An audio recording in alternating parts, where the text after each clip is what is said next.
How to save your favorite restaurants on Grubhub. Hey everyone, welcome back to the channel. So if you want quick access to your go-to food spots, here is how to save your favorite restaurants on Grubhub. So now without further ado, let's get started. So first thing first, open the Grubhub app and here make sure that you're logged into your account.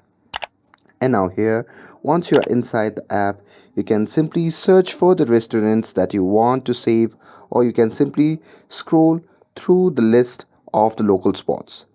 And here, once you found your restaurants that you want to save, you can simply tap on it.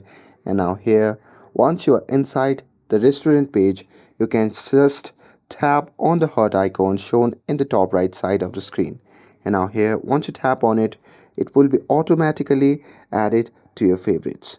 And here it says that it is saved to home. So here, if you go back there, you can see your favorite spots that you have added.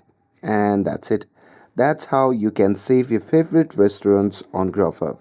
With this, if you found this video helpful, then don't forget to like, share, and subscribe to get updated for more videos.